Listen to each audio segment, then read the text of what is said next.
Prima i tavoli territoriali, almeno 3 sedute, poi il raduno di Mogliano, che a questo punto slitta data da destinarsi, non più per intendersi, il 5 e il 6 di luglio. Questa la roadmap tracciata metà mattina dal responsabile enti locali della Lega Stefano Locatelli attraverso una nota, un WhatsApp raggiunto anche i maggiorenti del partito. È una comunicazione che abbiamo ricevuto anche noi come parlamentari. Si è spiegato il motivo di questo rinvio?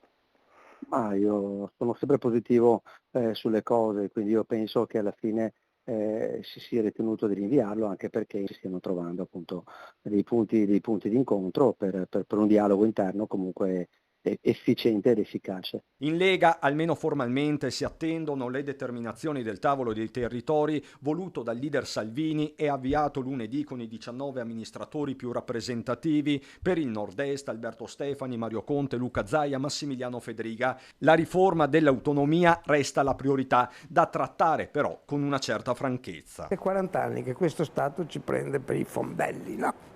Diciamo la verità, perché siamo stati con i grillini, siamo stati adesso con la Beloli, ma già con Berlusconi precedentemente, ma ci hanno sempre promesso questi compagni di cordata, ma alla fine quei compagni di cordata che abbiamo avuto finora nessuno ha mantenuto questa situazione. E non c'è solo l'autonomia sul tavolo dei territori, su cui pende ovviamente la variabile Vannacci. E poi ci sono tutte le tematiche della quotidianità che probabilmente hanno anche una valenza forse anche più immediata per quanto riguarda i cittadini, che sono le tematiche del lavoro, della sicurezza.